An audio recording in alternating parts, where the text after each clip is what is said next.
Hello guys, welcome. Hope everyone is doing good, staying out of the path of the hurricanes out there.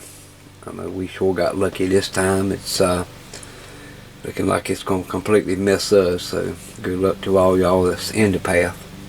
Maybe it won't be as bad as everyone thinking it is. Got something a little different here today. Our friend Joel, you remember Joel, he sent in several pieces of ICO test gear in the past, and he's emailed me and told me he was sending in another package, and the only thing he would say was it was something that I had mentioned in a video that I did not have and wanted.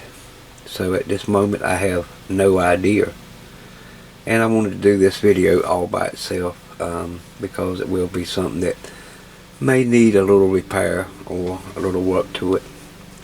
So we'll go ahead and get this open, and we'll see what we have. Now guys, forgive me, this probably won't be one of my best quality videos.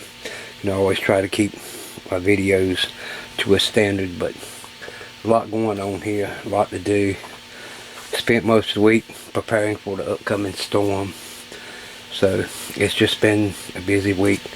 So, and don't forget, by next weekend, the giveaway for the Schlumberger voltmeter will be coming up, and we'll be doing a drawing on that, so stay tuned for that.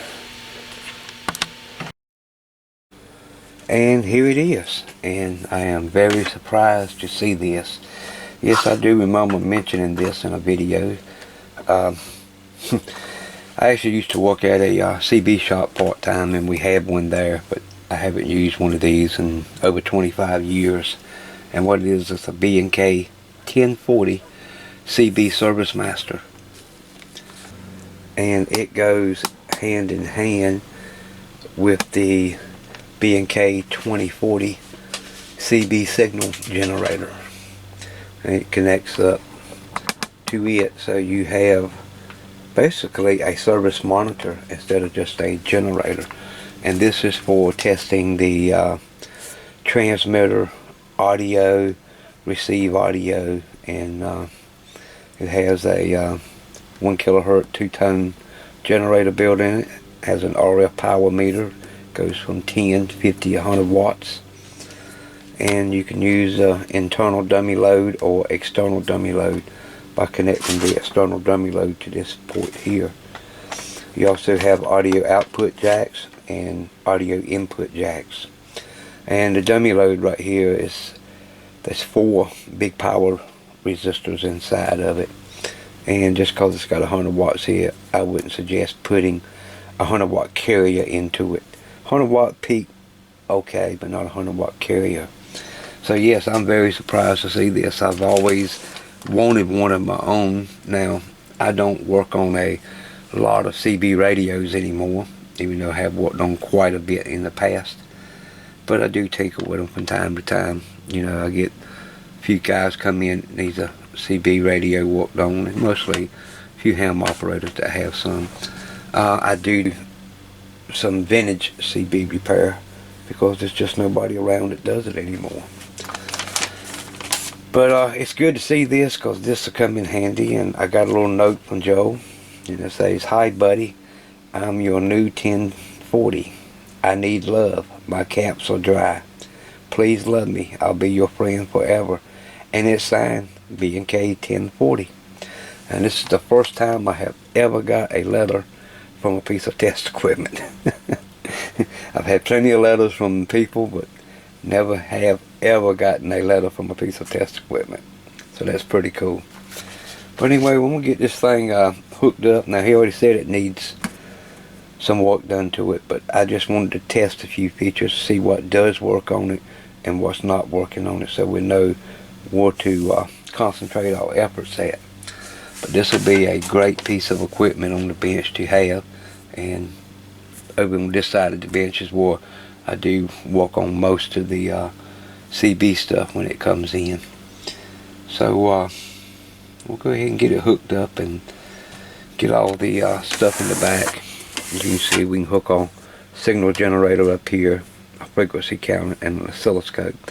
So you can actually not only look at the transmit modulation of the radio, you could also look at the receiver audio on the oscilloscope. That comes in pretty handy. It's a very versatile piece of equipment, and with this and the 2040, if you noticed, I have also the B&K 1801 frequency counter that I am going to be sitting over here and dedicating to this. And we also have the Hitachi scope that Dale sent in that we'll be using with this also. So that'll be a good, that's going to be a good candidate to use with this.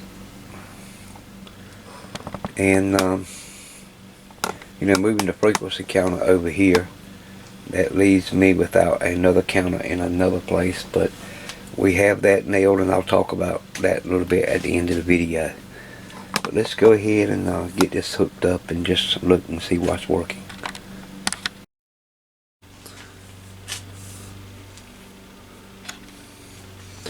Okay, we'll look at the transmit power. I'm on the put it on the 10 watt scale. We're in forward. Let's key in about 1 watt. Test 1 2. Audio. Test 1 2. And it shows the radio doing about 3.5 watts, and that is on peak. We go to average. Test 1 2. Audio. We're showing about 1 watt out. The unit does have a built-in SWR, so we'll go here and we'll set the SWR.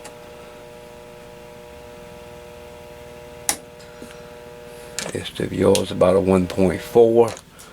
Telling me that the health of the internal load is not too bad. As you can see, you know, the unit's been used. It's got a lot of battle scars on it, but you know, a lot of this will clean up.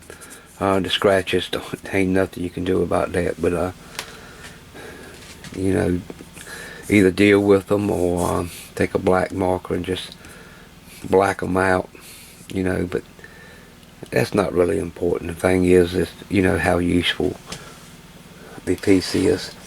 And you can see we have an external microphone or speaker here with a pad around it, and just so you can put a microphone up to it when you're sending out the tones.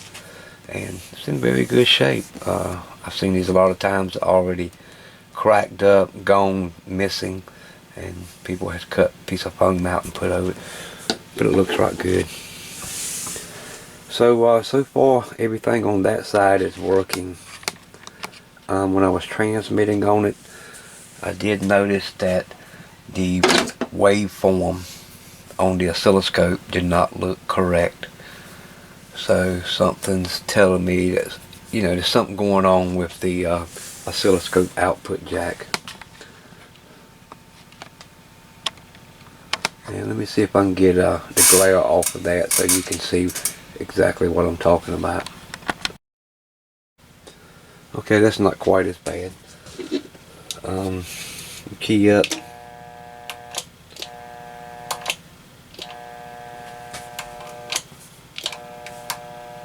Test 1 2. Test 1 2. Audio 1 2.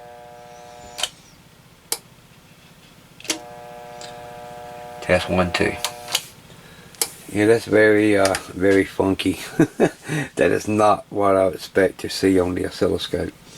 What I'll do is go ahead and switch. I'll turn the audio down, make sure the speaker's on. I'll put it on 1 kilohertz tone. We'll turn it up just a little bit so there's going to be some noise. So if you're wearing earphones, cut your volume down. But we'll look at that on the oscilloscope. And what we should see is a modulated waveform signal. You know, and as the modulated waveform signal should look, we should get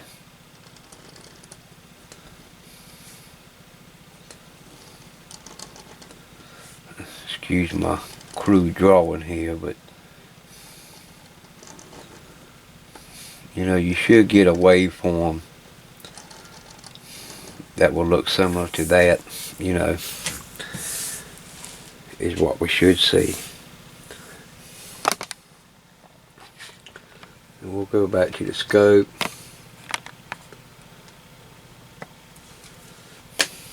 I'll turn the tone up.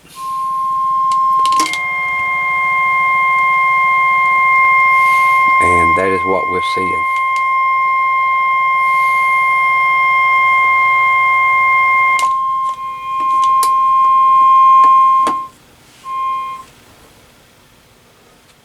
So that tells me right there something is, I don't know if it's capacitors or just what's going on, but the signal that's coming from the unit and going out the scope is not set right. It's not producing the waveform that we need. So that's one thing that we'll have to get in and take a look at. Now what we're going to do is just a quick test of receive audio. Let's see the wattage, and I'll turn the generator up.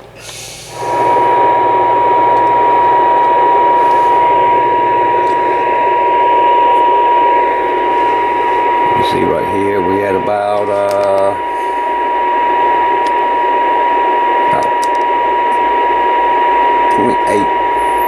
0.9 watts on the receiver.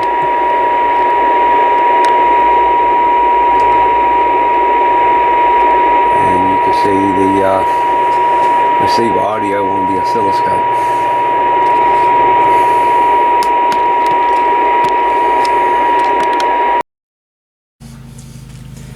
So I got the unit turned upside down, took the bottom off of it, and decided to have a look at the circuit board. And one good thing that I can see is that this area right here is not black. Now the reason why I say that is because this is where that internal dummy load is just on the other side of this board. And if you run a lot of high wattage into this unit, you'll see this board turn black here. And this one is not black, and it looks fairly good. Now I do see that has been some work has been done before. You can see somebody's replaced the main fuse, and it's stuck way out away from the terminal strip. It should be right up against the terminal strip, so we're gonna have to fix that. Because in fact I'll probably end up putting a fuse holder in the back of the unit, so this fuse is not sticking out like that. A little bit on the dangerous side, but you know, we'll just have to work around that. You definitely don't want to come across this thing when you're working on it. Also, I can see there's been an IC here that's been replaced, and someone's ripped the circuit trace off, so we'll need to get that cleaned up.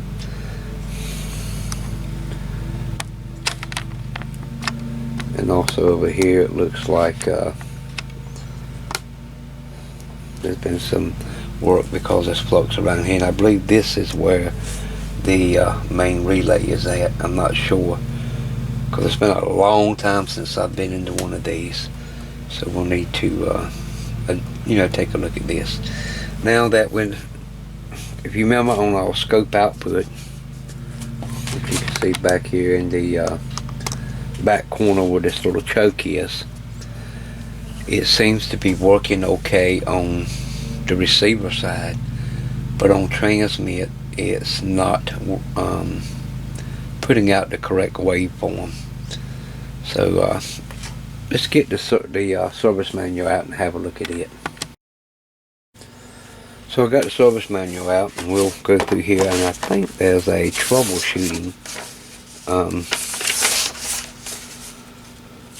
area in here, but we go through our calibration adjustments.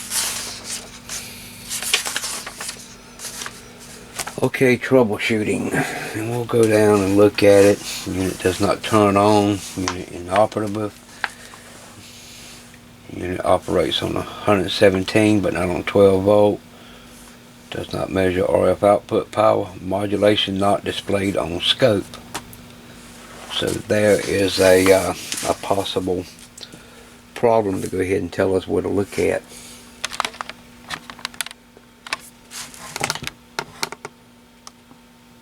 And you can see here's the possible causes. Integrated circuit IC2, transistors Q1, 2, 10, and 11, and the associated circuitry, and relay number 1. So those are areas that we can concentrate on to see if we can figure out why. Now this relay really does kind of catch my eye, because it's working on one side and not working on the transmit side. So it's possible that we could have a bad relay, but we also have to take all this other stuff in consideration also. Also, I'm looking here in the operation manual, where it does give a bit of theory, and it's talking about the oscilloscope jack. And what it's saying here is that the oscilloscope jack produces a 1 megahertz representation of the 27 megahertz carrier. So what this means is that there is an oscillator circuit inside the 1040, and it's on about 26 megahertz.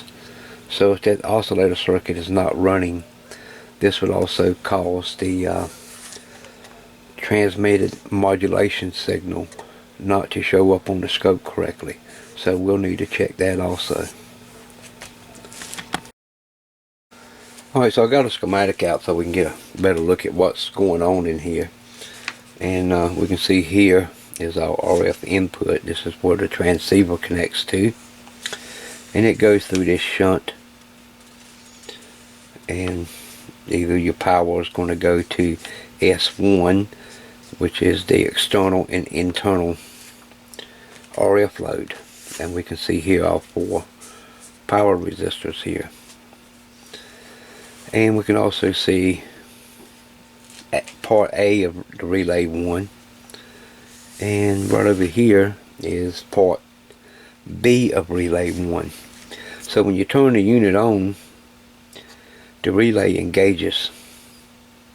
When you key up a radio into it, it has a sense circuit through IC2 that will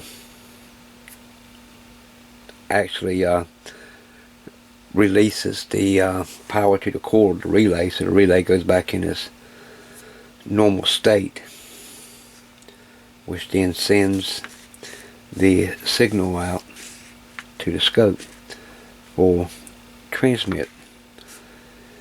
So the relay is pretty much in question. But I'm looking here, we can see Q1, and Q1 is part of an oscillator circuit, as you can see. So I'm not sure just yet what it's using for a reference, but it should be a 26 megahertz oscillator. Now what it does is that it outputs a 1 megahertz signal that is a representation of the 27 megahertz signal. So you can use this with any low bandwidth oscilloscope.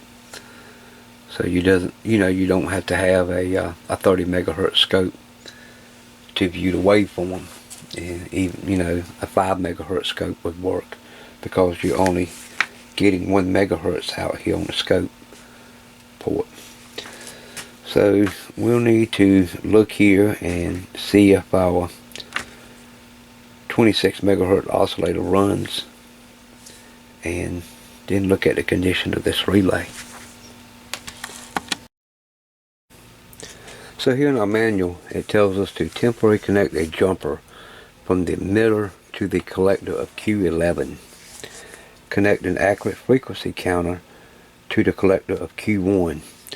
Adjust trimmer capacitor C15 using a non-metallic screwdriver for a reading of 26.255 megahertz. After you do that, then you disconnect everything. So this will give us a good idea if the oscillator is running.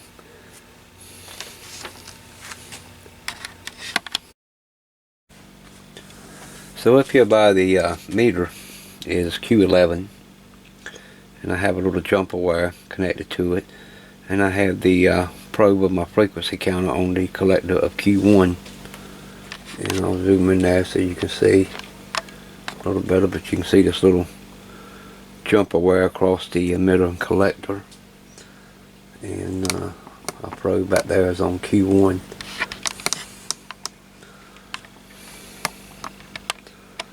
So we'll look up at the frequency counter and we'll key the radio.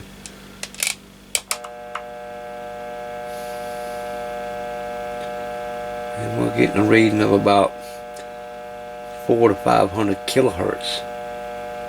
That's a long ways from 26 megahertz. So it looks like we do have a problem with our oscillator circuit inside the 1040. So I guess the next thing we'll need to do is pull this board out, and we'll test some components and see if we can figure out what's going on. But the first thing I want to look at is that relay. So I thought this was a bit interesting. I turned the unit over just to do a another test off camera when I noticed this on the scope. I'll put the microphone back over.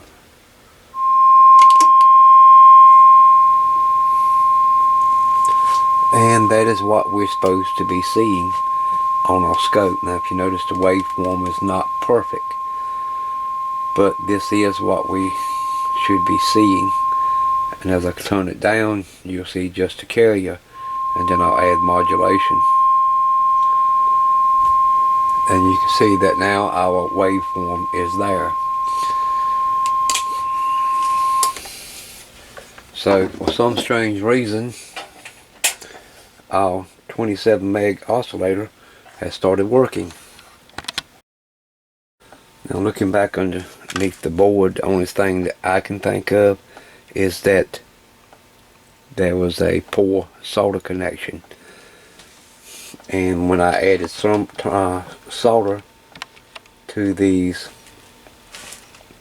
two terminals here, that corrected the part where the oscillator wasn't running, and now it's working, because that is the only thing I have done. This is the collector, there's the emitter, and the base is here. So I've sorted the collector and the emitter. So apparently there was a cracked circuit joint around here. So what I need to do is clean up the board, check also for more bad solder connections, and go ahead and repair them. Then we're going to have to recap the unit and do a full calibration. I still like to I don't know if this relay is serviceable, if it can be cleaned, but we still have this other area over here that I would like to repair and get straightened out, because I do not like the way that it's been fixed. It just doesn't look good. I don't feel like that's reliable, so we need to fix that. Well, as you can see now, the unit is back hooked up, and it is actually working the way it's intended. Now the alignment is off. We got to adjust the receiver audio section, and we got to adjust the transmitter output section. Now the 27 meg oscillator is running. I did go on through the board and clean up some more solder joints that look kind of bad, but I have our signal generator putting out a S9 signal to our test radio, and we can see on the scope, we can see the sine wave from the receiver, which looks real good. And now when we go into transmit mode,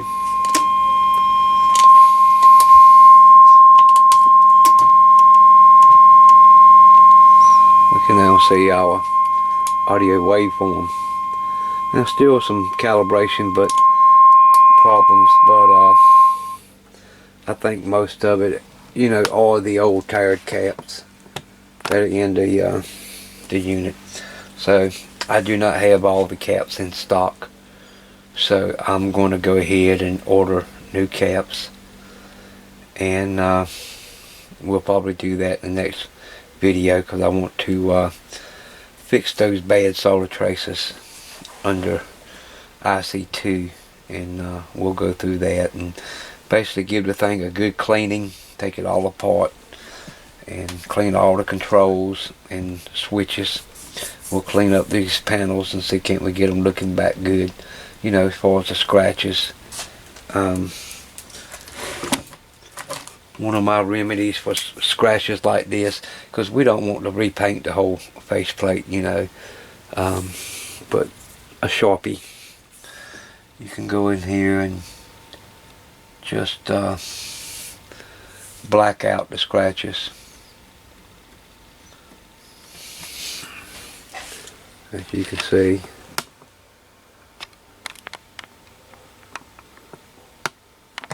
let's take this one here under the RF power button, and you can pretty much hide any of the scratches just by doing that. Now you can also take some Marvelous paint and go in it, but it's going to be a bit more glossy than what a Sharpie would be. There's a pretty bad one right there that sticks out pretty good. You know, and as far as a piece of test equipment, you know, test equipment is abused all the time, so you know, I mean, just by doing that just makes it look just a little bit better. But we'll go through and take care of all that stuff and get it looking real good. So we'll save that for another video. And Joe, I really appreciate this. This is something I have wanted for a extremely long time, just to add to my collection, so that I can have one complete system dedicated to any CBs that I work on. So thank you a whole lot. This really comes in handy. Now, you know, at the beginning of the video I mentioned something about frequency counters, and that I was going to be dedicating the 1801 B and K to this system. And I've been wanting another counter, and especially one that would go up over gigahertz, because I do work on 23 meter stuff from time to time, you know, and 23 centimeter stuff for ham radios, you know, satellite communication equipment and stuff. So I needed a frequency counter that would go at least 1.2 gigahertz. And I had this old Timber, and this is actually the second Timber I have had, and both of them has created problems. So our friends over at Banggood sent me in this piece of equipment, and this is a Victor VC 3165 high resolution counter. So I'll be doing a review on this before long, just as soon as I get a chance. And this weekend, I think it's this weekend only, Banggood is having their 11th anniversary sale. So I'm going to leave some links down below for some discounted prices on some of their equipment. And we'll probably be giving one of these frequency counters away here in the future. So expect to maybe see a brand new one being given away courtesy of Banggood. Now, you know, I don't do a lot of equipment reviews from other companies, but over the years I've bought several items from Banggood, and they've been generous enough to send me stuff for free They don't pay me or anything in any way other than some free test equipment. And you know, for the price, like this counter is 2.4 gigahertz. The resolution is pretty good. The sensitivity is not the greatest, but it will do what we need in the RF field. If you're into some digital circuits and so forth, you know, where you need to read something very high frequency, I don't think the sensitivity is as good as it, you know, need to be to do that with. But you know, you can always build a preamp and put on it. That's no problem. But this video is not about the review, so I'm not going to go too much into it. But like I said, in the future we will be giving away one of these Victor frequency counters. So stay tuned, and more to come. I just wanted to get this video out this weekend. And again, Joel, thank you very much for the nice gift. We'll get that all squared away in another video. We'll see you next time now. Have a good weekend and stay safe. You know, just be sure down below the video you'll see a tab that says show more. Click that. You'll see links in there to some discounts from Banggood, Patreon support, contact information, so forth.